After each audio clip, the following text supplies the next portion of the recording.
Sound, gentle river flow, distant bird calls, soft Ijaw flute. Long before maps had names for this place, the river had a voice. She spoke in ripples. In the sigh of mangroves.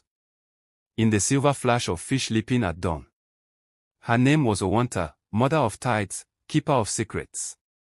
And she chose her listeners carefully. In the village of Owantebi, nestled where water meets sky, there lived a girl who had her clearest of all. Her name was Amara.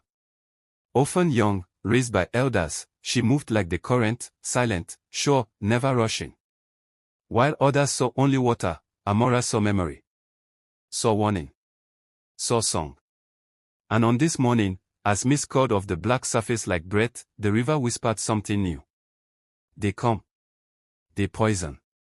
Sound, steamboat horn, children laughing, then tense drumming. The strangers came on a boat that coughed smoke, a beast of iron and greed. They called themselves healers. Offered glass bottles filled with promises. Medicine, they said. For your children. But the river knew better. That night, the fish floated belly up. The water turned dull, like a soul forgotten. Amara knelt at the bank, hand in the current, heart breaking. Beside her stood Mama Nene, the old priestess, blind in body but clear in spirit. She pressed a necklace into Amara's palm, carved from the jawbone of a sacred fish, strung on river reed. If the river dies, she said, we die. And then, gunfire. Mama Nene was taken. Accused of witchcraft. Of speaking to spirits. As if listening to the earth were a crime. Sound, rain, distant thunder, muffled rifle shot. They killed her at dusk. Amara watched from the reeds, rain mixing with tears. In her final breath, Mama Nene turned her blind eyes toward the shadows, and whispered. Become the river. That night, Amara went to the shrine of Owanta. Drank river water mixed with ash. And the goddess answered. Visions flooded her, black veins spreading through the delta. Fish dissolving. Silence where song once lived. But also, power. The river showed her how to fight. Not with guns, but with truth. With memory. With the very water in her veins. She taught the youth to listen. To move like shadows on water. To use the mangroves as shields, the tides as allies. And the river began to glow again, faintly, like a heartbeat returning. Sound, storm intensifies, canoe paddling, bioluminescent fish. But the strangers were not done. Their leader, Captain Hargreaves, a man who measured life in ledgers, not lives, planned a final strike.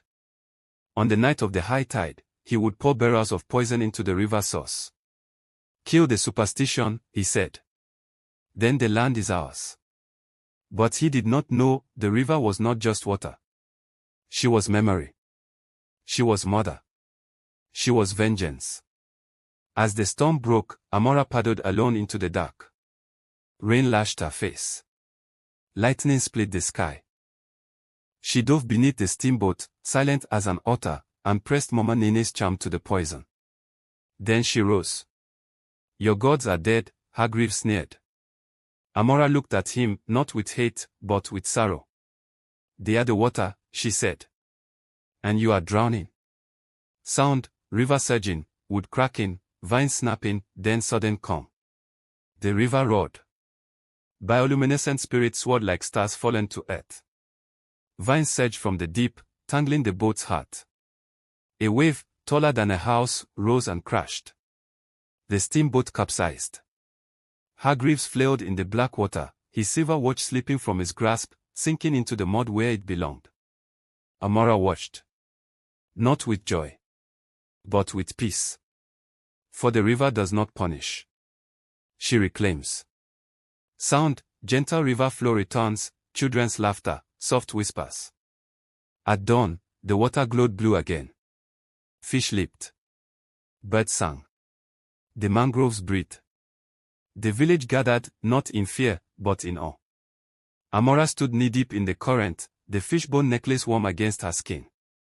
Beside her stood Koro, once doubtful, now devoted, his colonial trinket gone, replaced by a shell from the riverbed. Children approached, eyes wide. Amora held out her hand. Listen, she said. And they did. For the river still whispers. To those who remember. To those who protect. To those who become her. Pause. River sounds swell gently, then fade. We live.